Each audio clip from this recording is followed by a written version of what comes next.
క్రీస్తు మన కరుణాపీఠం నూతన ఒడంబడిక యొక్క నిరీక్షణ.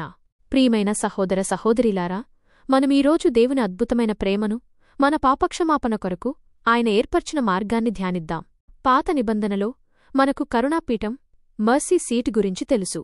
ఆ పవిత్రమైన స్థలంలో ప్రధాన యాజకుడు జంతువుల రక్తాన్ని చిలకరించడం ద్వారా ప్రజల పాపాలకు ప్రాయశ్చిత్తం చేసేవాడు.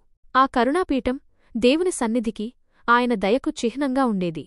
అయితే నూతన నిబంధనలో అపొస్తలుడైన పౌలు రోమీలకు రాసిన పత్రికలో ఒక అద్భుతమైన సత్యాన్ని ప్రకటిస్తున్నాడు.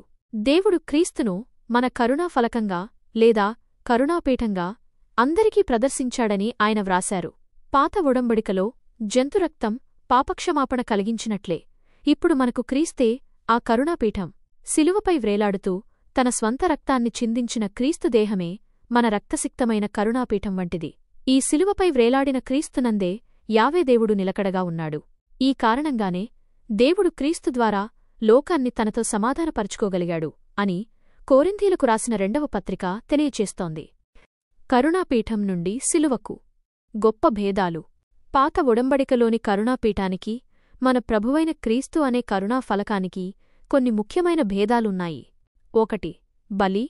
పాత ఒడంబడికలో జంతువుల రక్తం చిలకరించబడింది, కాని క్రీస్తు తన స్వంత రక్తాన్ని మనకోసం ఒలికించాడు. 2. స్థానం మరియు యాక్సెస్, ప్రవేశం. కరుణాపీఠం గుడారంలోని అతి పరిశుద్ధ స్థలంలో ఉండేది, ఎవ్వరికీ కనబడేది కాదు. ప్రధాన యాజకుడు తప్ప మరెవ్వరూ దాని చెంతకు వెళ్లేవారు కాదు. అయితే దేవుడు శిలువపై వ్రేలాడే క్రీస్తును అందరికీ కనబడేలా చూపించాడు. మత్తయి సువార్తలో వ్రాయబడినట్లుగా క్రీస్తు శిలువపై ప్రాణం విడిచినప్పుడు దేవాలయపు తెర చినిగిపోయింది. ఈ తెర చినిగిపోవడమంటే పాత ఒడంబడిక విధానం ముగిసింది అని అర్థం. పూర్వవేదంలో దైవ సన్నిధిలోనికి ఎవరూ వెళ్లేవారు కాదు. కాని ఇప్పుడు ఆ తెర చినిగిపోయినందున నూతన దైవ సన్నిధి అయిన క్రీస్తు దగ్గరకు అందరూ భేదం లేకుండా వెళ్లవచ్చు. క్రీస్తు మన ప్రధాన యాజకుడు మరియు విజ్ఞాపన ప్రార్థన. ప్రియమైన వారలారా, హెబ్రీయులకు రాసిన పత్రిక క్రీస్తు పాత్రను మరింత స్పష్టంగా తెలియచేస్తుంది. మన పాపాల కొరకు ప్రాయశ్చిత్తం చేయడానికై క్రీస్తు ప్రధాన యాజకుడయ్యాడు అని ఆ పత్రిక చెబుతుంది. పాత నిబంధనలోనే ప్రాయశ్చిత్తమనే పదానికి విజ్ఞాపన ప్రార్థనమనే అర్థం ఉంది. హెబ్రీ పత్రికాకారుడు ఈ అర్థాన్నే స్వీకరించారు. హెబ్రీ పత్రిక ప్రకారం క్రీస్తు మానవుడిగా ఉన్నప్పుడు మహారోదనంతో మరియు కన్నీళ్లతో దేవునికి ప్రార్థనలు, యాచనలు సమర్పించాడు. ఈ వాక్యాలు ఒలివేతు తోపులోనూ శిలువపై ఆయన అనుభవించిన బాధల్లోనూ మనకోసం చేసిన ప్రార్థనలను సూచిస్తున్నాయి. ఇంతేకాక క్రీస్తు పునరుత్థానమయ్యాక కూడా ఆయన ఇప్పుడు పరలోకంలో పిత ఎదుట మనకోసం నిరంతరం విజ్ఞాపనం, ఇంటర్సెషన్ చేస్తూ ఉన్నాడు.